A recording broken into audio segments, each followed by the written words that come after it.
नमस्ते दोस्तों, आप सब कैसे हो और स्वागत है आपका फिर से एक इंस्पिरेशनल और मोटिवेशनल कहानी में। आज की कहानी बहुत ही खतरनाक और मोटिवेट है।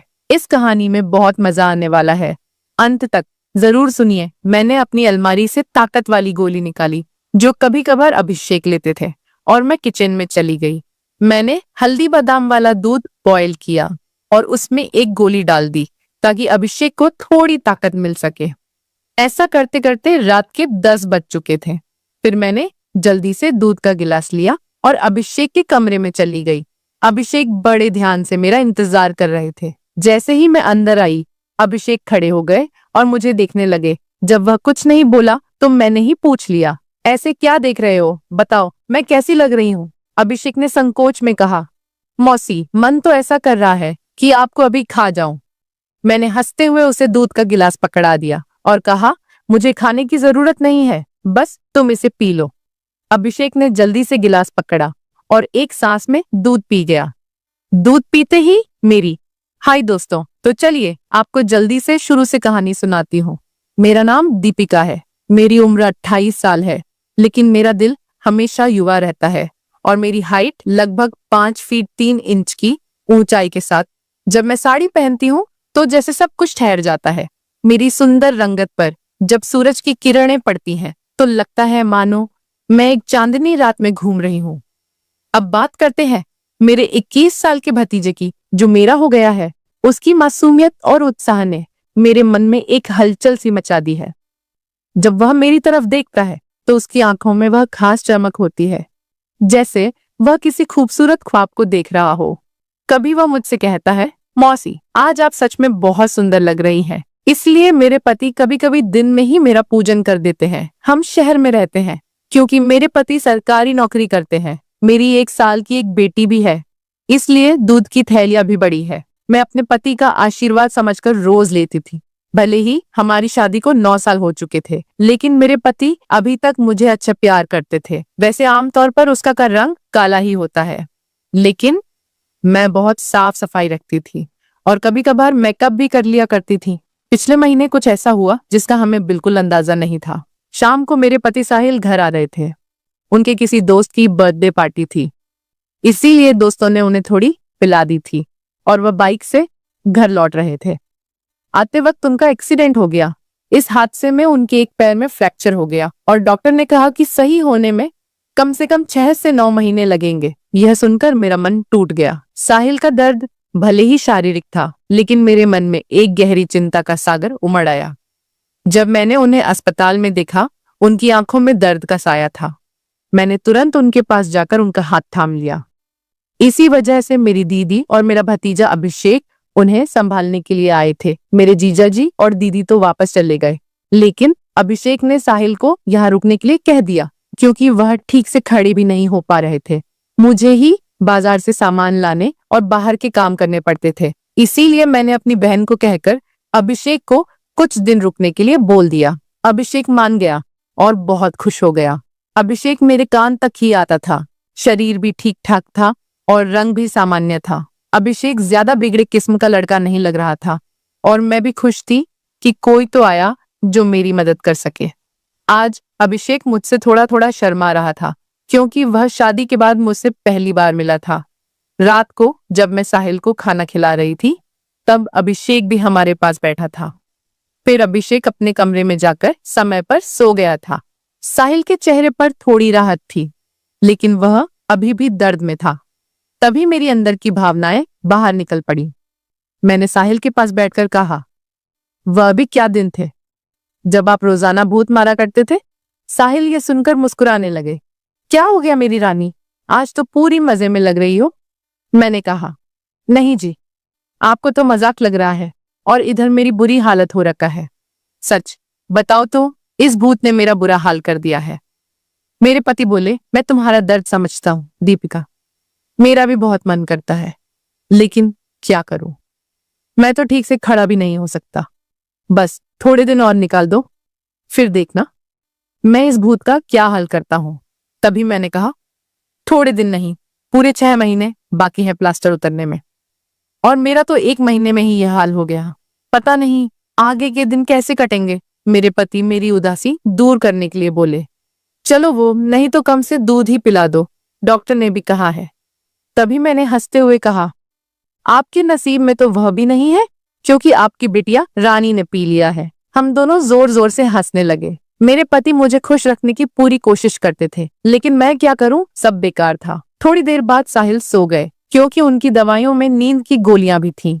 लेकिन मुझे नींद कहाँ आ रही थी, इसीलिए मैं खड़ी होकर अभिषेक को देखने चली गई कि वह सोया है या नहीं। लेकिन अभिषेक अभी तक जाग रहा था और मोबाइल देख रहा था।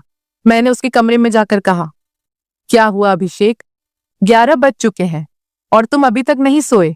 लगता है तुम्हारे मन नहीं लग रहा है। अभिषेक उठकर बैठ गया और बोला, नहीं मौसी, ऐसी बात नहीं है, बस यूं ही फोन देखते देखते लेट हो गया।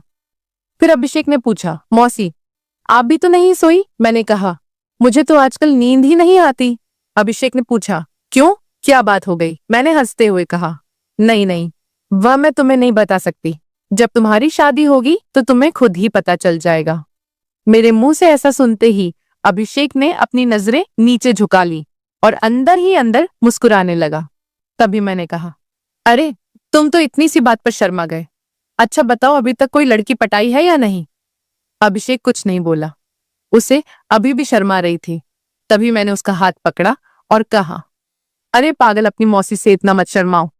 वह धीरे से बोला, मौसी सच बताओ तो ऐसी बातें मैंने अभी तक अपने दोस्तों से भी नहीं की हैं। मैंने कहा, अच्छा तो मुझे अपना दोस्त ही समझ लो ना, क्योंकि मुझे ऐसी बातें करने में बहुत मजा आता है।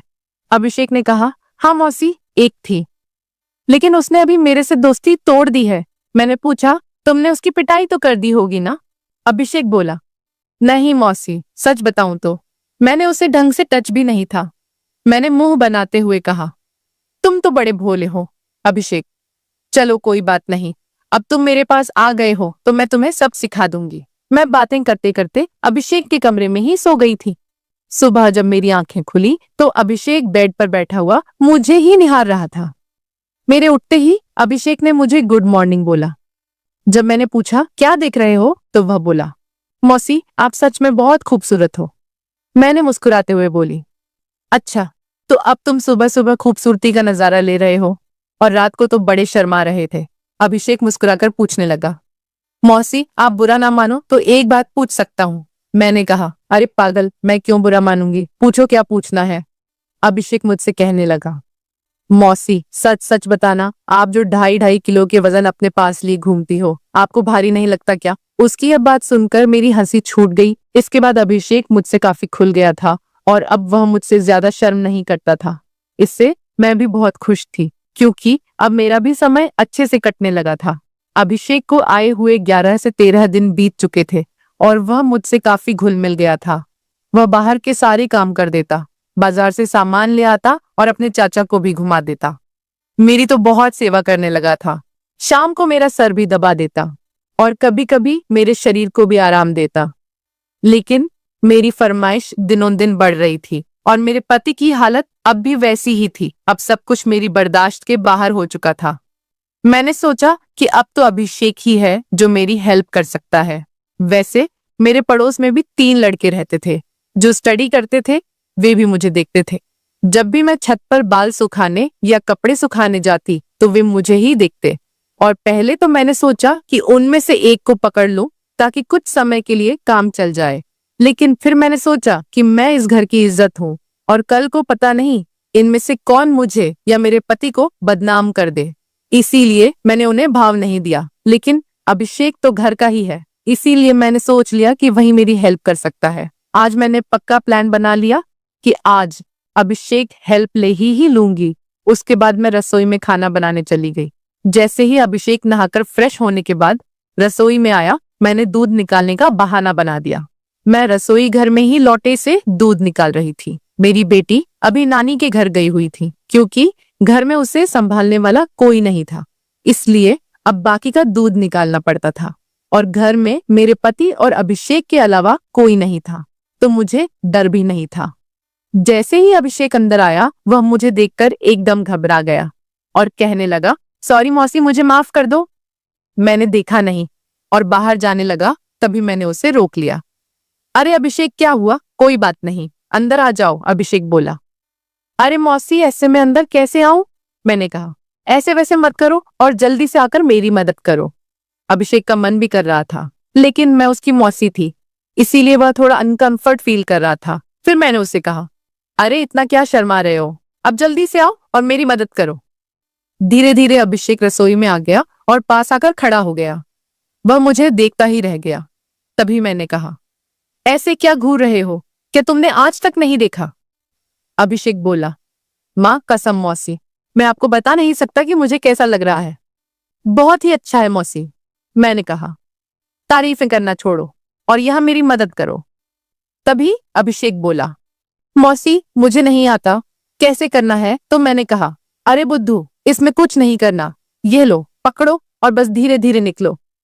थोड़ी देर बाद जब अभिषेक के हेल्प में हाथ तेज होने लगे तो मैंने सोचा कि अब मेरा आगे झुककर सही से काम करने का समय है। मगर जैसे ही मैं झुकने लगी तो देखा कि अभिषेक का काम तो पहले ही खत्म चुका है।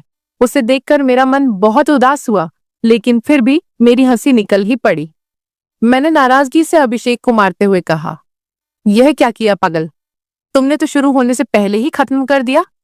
इसके बाद जैसे ही अभिषेक का नशा उतरा, उसने हड़बड़ा हुए कहा, सॉरी मौसी, सॉरी, वो मैंने ऐसा काम पहले कभी नहीं किया, इसलिए मुझसे ऐसा हो गया। मैं अभी जाकर साफ करके आता हूँ। और उसने मेरी एक भी बात नहीं सुनी और तुरंत रसोई में से चला गया। मैंने भी उसे ज्यादा रोकने की कोशिश नहीं की, क्योंकि मैं समझ चुकी थी कि यह उसके लिए इतना आसान नहीं होगा।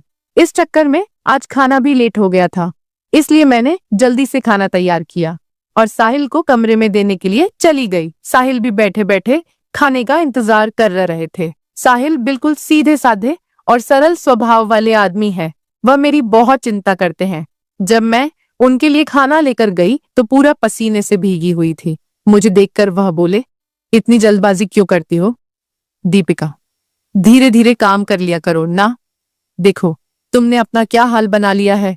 तब मैंने उन्हें छेड़ते हुए कहा, यह तो कुछ भी नहीं है, जब तुम काम करते हो तो मेरा इससे भी बुरा हाल हो जाता है, और तब तो मैं तुम्हें रुकने के लिए भी कहती हूँ, लेकिन तुम तो नो कहकर काम की स्पीडी को दुगना कर देते हो।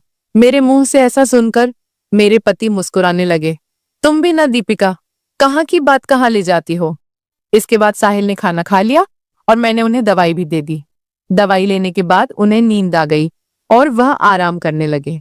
मैं भी काफी थक चुकी थी, इसलिए मैं नहा धोकर फ्रेश हो गई। इसके बाद मैं अभिषेक के कमरे में उसे देखने के लिए तो वह भी सो चुका था। फिर मैं भी आकर आराम करने लगी। शाम को जब मैं अभिषेक को चाय देने गई तो वह बैठा फोन चला रहा था। मुझे देखकर उसके चेहरे पर मुस्कान आ गई। मैं भी उसे देखकर हंसने लगी और मैंने उससे पूछ लिया, क्या बात है? अभिषेक, आज तो तुम काफी ढीले ढाले से लग रहे हो। अभिषेक बोला, मौसी, वह मैंने पहली बार काम ऐसा अनुभव लिया था। प्लीज आप बुरा मत मानना, मैं सच बता रहा हूँ, बिल्कुल मेरे से काम नहीं कर पाया। तभी मैंने उसे रोकते हुए कहा, अरे बेवकूफ, मैं कब बुरा मानने लगी, वैसे सच बताऊं तो मुझे भी अच्छा लग रहा था। इसके बाद मैंने अभिषेक को चाय पकड़ा दी और उसके साथ बैठकर पीने लगी। हम दोनों बातें करने लगे। आज अभिषेक के मुंह से मेरे लिए तो फूल ही झड़ रहे थे। वह बस मेरी तारीफें ही करता जा रहा था। मौसी, आप बहुत अच्छी हो। मैं तो सोच रही हूँ कि सारी उम्र आपके ही घर रहूं। इन 13 दिनों में मुझे स्वर्ग जैसा महसूस होने लगा है। और ऊपर से आपकी खूबसूरती। मैंने मुस्कुराते हुए कहा, आज तो तुम्हारे मुंह से सिर्फ तारीफें ही निकल रही हैं, लगता है। अभिषेक मेरा हाथ पकड़कर बोला, आप सही कह रही हैं मौसी, अब आपको भी मेरे काम में मेरी मदद करनी होगी। अब तो आपको मेरी बात माननी ही होगी। प्लीज मौसी, मना मत करना, बस एक बार के लिए मेरी काम वाली बन जाओ, इसके बाद आप जो भी कहेंगी मैं करूंगा। जब अभिषेक सब कह रहा था तो उसका चेहरा लाल टमाटर जैसा हो गया था और मेरी मुस्कुराहट फूट पड़ी थी। मैंने उसके सर पर हाथ फिरते हुए कहा, अरे पगले, इतना सीरियस क्यों हो रहे हो? बताओ, मैंने तुम्हें कभी किसी चीज के लिए मना किया है? वैसे भी अब तुम्हारे चाचा तो वैसा भी मेरे काम में मेरी मदद नहीं कर पाते हैं, और तुम इतना शर्माओ मत। अगर इतना शर्माओगे तो कैसे चलेगा? अब से तुम मुझे अपनी मौसी नहीं बल्कि काम वाली ही समझना। अभिषेक बोला, मौसी एक बात और है, मेरा तो काम करते ही निकल जाता। मैं बहुत काम करता हूँ, मैंने उसे कहा। इसकी चिंता मत करो, इसका इंतजाम मैं कर दूंगी, तुम बस काम के लिए तैयार रहना। मेरे इतना कहते ही अभिषेक खुश हो गया और उसने थैंक्स मौसी की रट लगा दी। कहने लगा, मौसी आप बहुत अच्छी हैं। इसके बाद मैं चली गई क्योंकि शाम हो रही थी और मुझे साहिल को नहलाना भी था। जब साहिल जी नहा लिए तो अभिषेक उन्हें बाहर टहलाने ले गया। इसके बाद मैंने जल्दी जल्दी सारा काम किया और उनके आने तक खाना भी तैयार कर दिया। आते ही अभिषेक ने हाथ पैर धोए और खाना खाने के लिए बैठ गए।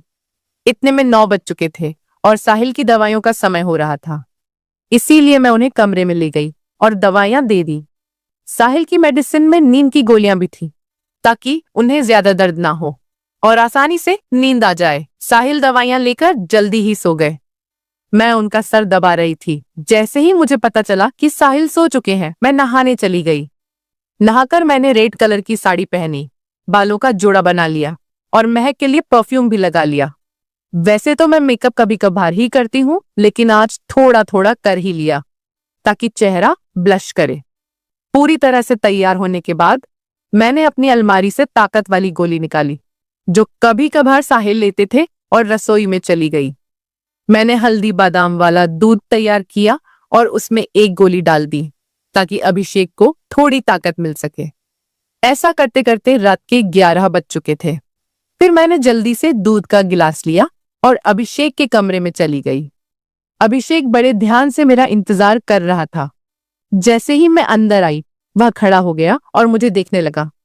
जब वह कुछ नहीं बोला तो मैंने ही पूछ लिया, ऐसे क्या देख रहे हो? बताओ, मैं कैसी लग रही हूँ? अभिषेक ने संकोच में कहा, मौसी, मन तो ऐसा कर रहा है कि आपको अभी खा जाऊं। मैंने हंसते हुए उसे दूध का गिलास पकड़ा दिया और कहा, मुझे खाने की जरूरत नहीं है, बस तुम इसे पी लो। अभिषेक ने जल्दी से गिलास पकड़ा और एक सांस में दूध पी गया। दूध पीते ही मैंने कहा, चलो अब जल्दी से पूजा शुरू करते हैं। अभिषेक ने जवाब दिया, मौसी, पूजा तो शुरू कर दूंगा, लेकिन आप दिए में तेल डालोगी या फिर सीधे ही पूजा करवाओगी? मैंने मुस्कुराते हुए कहा, तुम मेरी चिंता मत करो, मैं पहले से ही तेल डालकर आई हूँ। इसके बाद जो हुआ वह बताते हुए मुझे भी शर्मा रही है। मैं अभिषेक को अब तक बच्चा ही समझ रही थी, लेकिन उसने पूजा में मेरे पति को भी पीछे छोड़ दिया। अभिषेक ने सबसे पहले काजू कतली का स्वाद खाया। मेरे पति ने आज तक काजू कतली नहीं खाई। वह तो सीधे ही पूजा शुरू कर देते थे। जब मैंने अभिषेक से कहा, अब बस भी करो और कितने खाओगे, तो उसने जवाब दिया, नहीं मौसी, आपको नहीं पता यह कितनी मीठी है, इसी के लिए हम पागल रहते हैं। यह अभिषेक की पहली पूजा थी, इसीलिए वह आधे घंटे से ज्यादा नहीं कर पाया। मैं तो ज्यादा नहीं थकी, लेकिन अभिषेक पसीने पसीने हो चुका था। मुझे भी 2 महीने बाद पूजन का काम मिल रहा था, तो मैं भी बहुत खुश थी। इसके बाद अभिषेक थक चुका था और आराम करने लगा। मैं भी वहीं पर थी। जब मैंने उससे पूछा कैसा लगा फर्स्ट टाइम पूजा करके, तो अभिषेक ने जवाब दिया, मौसी, सच कहूं तो ऐसा लगा जैसे जिंदगी के सारे सुख एक साथ मिल गए, या कहूं तो दुनिया की सबसे अच्छी मौसी हो। फिर हम बातें करते करते सो गए। सुबह जब मैं उठी तो बिल्कुल फ्रेश महसूस कर रही थी। मैंने उठकर चाय नाश्ता बना लिया और साहिल को दे आई। इसके बाद मैं अभिषेक को भी चाय देने के लिए उसके कमरे में गई। वह भी उठ चुका था। चाय लेकर उसने मुझसे पूछा, मौसी, मुझे डर लग रहा है, कहीं हमने कुछ गलत पूजा तो नहीं कर ली? मुझे लगा कि शायद अभिषेक को पछतावा हो रहा है। मैंने उसे समझाते हुए कहा, अभिषेक, तुम ऐसा बिल्कुल मत सोचो। सच कहूं तो यह मेरी मजबूरी थी, क्योंकि तुम्हारे चाचा 7-8 महीने तक ठीक नहीं हो सकते और मुझसे इतना इंतजार शायद ही हो पाता, लेकिन तुमने मेरी बहुत मदद की है। पूजा करने में प्लीज तुम इतनी टेंशन मत लो, और हाँ, इसके बारे में किसी से भी मत कहना। अभिषेक ने सर हिला दिया और बोला, मौसी, अगर यह मेरी मजबूरी बन गई तो मैंने कहा, आ जाना फिर अपनी मौसी के पास, मैंने कब तुम्हें मना किया है? इतना कहकर मैं मुस्कुराने लगी और अभिषेक फिर से मेरी तारीफ करने लगा। मौसी, आपकी जितनी तारीफ की जाए उतनी कम है। पता नहीं मैंने पिछले जन्म में कौन से पुण्य किए थे जो मुझे आप जैसी मौसी मिली। इसके बाद मेरे और अभिषेक के बीच पक्की वाली दोस्ती हो गई थी। अब जब भी मेरा मन करता मैं अभिषेक से पूजन करवा लेती। इसी बीच अभिषेक के पापा ने फोन भी किया था कि वह घर आ जाए, लेकिन अभिषेक ने मना कर दिया। अब मेरे पति साहिल भी चलने फिरने लगे थे, तो हम लोग बाजार भी घूमने लगे। अभिषेक अब मेरी ओर ज्यादा केयर करने लगा था। शाम को जब भी मैं साहिल को सुलाकर अभिषेक के पास जाती तो वह मेरे पैर दबाता, कमर की मालिश करता और सर भी दबाता। मैं अभिषेक से कहा भी करती थी कि मेरे लिए इतना काम करने की जरूरत नहीं है, लेकिन वह नहीं मानता और कहता, चुप रहो मौसी, आप सारा दिन काम करती हो इसीलिए थक जाती हो, तो इतना तो मुझे भी करने दो। दोस्तों, शायद आप लोगों को मैं बिल्कुल भी पसंद ना आऊं क्योंकि मैंने इसके रिश्ते को खराब किया है, लेकिन सच कहूं तो मैं भी ऐसा करना नहीं चाहती थी, लेकिन भावनाओं में सब कुछ हो गया। इसलिए प्लीज आप लोग समझने की कोशिश करना और मेरी कहानी को सुनकर भावनाओं में मत बह जाना, क्योंकि सच में ये गलत बात होती है। तो मेरे खातिर कमेंट में एक प्रॉमिस जरूर करके जाइए कि आप लोग अपने जीवन में ऐसा कभी नहीं करेंगे। स्टोरी की शिक्षा, यह कहानी हमें कई महत्वपूर्ण सबक देती है जो हमारे जीवन में काम आ सकते हैं। आइए हम इन शिक्षाओं को विस्तार से समझते हैं। कहानी में दीपिका अपने पति साहिल की देखभाल करती है जब वह दुर्घटना में घायल होते हैं। यह दिखाता है कि जिम्मेदारी का मतलब केवल व्यक्तिगत लाभ के लिए जीना नहीं है, बल्कि अपने प्रियजनों की देखभाल करना भी शामिल है। जीवन में जब हम किसी रिश्ते में होते हैं तो हमें अपने साथी के प्रति समर्पित रहना चाहिए, तो वह अधिक मजबूत और स्थायी होता है। हमें अपने रिश्तों में ईमानदार रहना चाहिए और एक दूसरे पर विश्वास करना चाहिए। तो दोस्तों, आपको यह कहानी कैसी लगी कमेंट में हमें जरूर बताएं, और अगर चैनल पर पहली बार आए हो तो चैनल को सब्सक्राइब करना न भूलें। ऐसी मजेदार कहानियां सुनने के लिए तब तक के लिए हमें इजाजत दे, मिलेंगे जल्दी ही एक नई कहानी के साथ में।